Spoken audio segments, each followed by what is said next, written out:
Pour une recomposition corporelle, les glucides sont rarement le problème. Pour les dizaines de personnes que j'ai accompagnées maintenant, avec lesquelles j'ai eu des résultats de dingue, pour toutes ces personnes-là, les glucides sont très rarement le problème. La plupart du temps, le seul problème qu'on a avec les glucides, c'est que lorsqu'on en mange, c'est très facile d'en surmanger. Que si j'ai plus faim et que j'ai l'habitude de manger des pâtes, c'est très facile de reprendre des pâtes même quand j'ai plus faim. Beaucoup plus dur de reprendre du blanc de poulet quand t'as plus faim. Mais la plupart du temps, c'est pas les glucides le problème. La plupart du temps, c'est les graisses. Et je sais que c'est fou parce que je suis quelqu'un qui a dit partout qu'il fallait manger moins de sucre et je le pense toujours. Je pense qu'à l'échelle de la population, on mange trop de sucre, trop de glucides, trop de féculents, trop de tout ça. C'est sûr, pour la régulation de la glycémie, pour l'énergie, pour tout. Mais dans le cadre des recompositions corporelles, la plupart du temps, en fait, c'est des gens qui mangent trop de calories et trop de lipides. Mais attention, les lipides, ils vont venir sous quelle forme? Évidemment, sous forme de graisse ajoutée, donc le beurre, l'huile d'olive, etc. Tu sais, quand je cuis, par exemple, sous forme, évidemment, de sauce, de viande grasse, etc.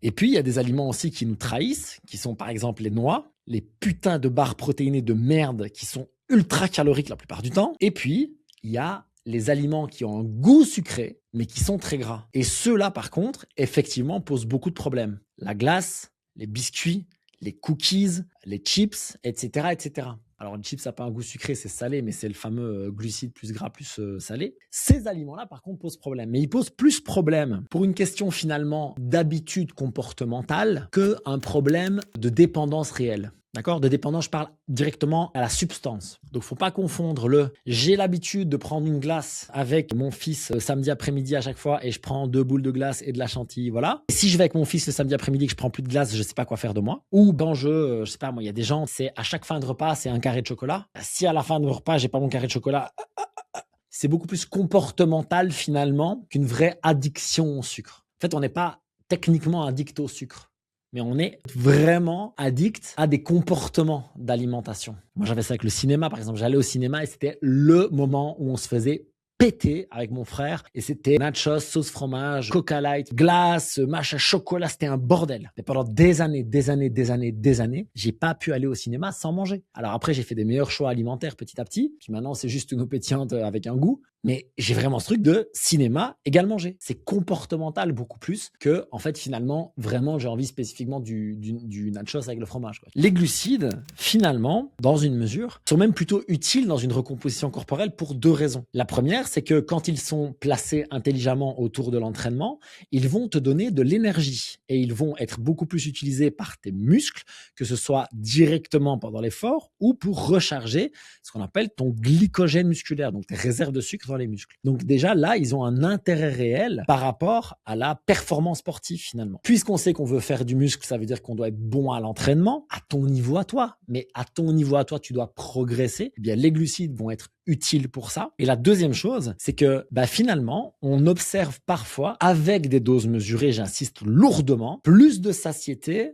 pour moins de calories. Alors, l'exemple bateau que je vais prendre, c'est vraiment, voilà, je vais te le calculer de tête, d'accord? Tu prends une grosse cuillère à soupe d'huile d'olive. Une grosse cuillère à soupe, c'est 15 grammes d'huile d'olive. C'est 135 calories. 135 calories en glucides, ça fait, allez, on va dire 30 grammes de glucides, c'est 150 grammes de pommes de terre.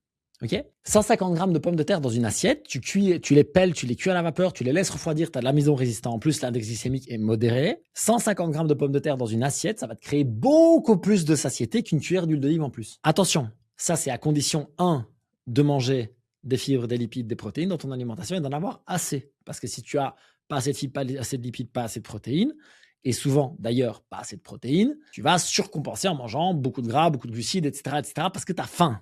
Okay, donc, ce n'est pas le même débat. Alors justement, pour te faciliter la vie et la préparation de tes repas, je t'ai préparé des listes d'aliments dans lesquels tu vas trouver 30 grammes de protéines facilement. Et puis, tu pourras bien sûr adapter ça aux quantités dont toi, tu as besoin. Le lien pour télécharger ça est dans la description. J'explique juste que quand je coach des recompositions corporelles, je mesure toujours les glucides parce qu'ils vont donner faim, parce qu'ils peuvent te donner de la fatigue, parce qu'ils peuvent créer une forme de compulsion alimentaire. Mais c'est très rare que ce soit parce que je mange trop de pommes de terre que je grossis. La plupart du temps, c'est parce que mes pommes de terre, en fait, ce sont des frites qui sont cuites dans l'huile. Ou parce que avec mes pâtes, il y a de la sauce bolognaise et une demi-tonne de fromage. C'est rare que les gens prennent vraiment du poids parce qu'ils mangent genre trop de fruits ou de la confiture ou du pain blanc tout seul sans rien. La plupart du temps, c'est une forme de déséquilibre dans leur alimentation dont les glucides font partie. Dans ce cas-là, moi, ce que je propose clairement, c'est l'acronyme FLP, fibres, lipides, protéines, parce que ça, c'est ce qui va créer ta satiété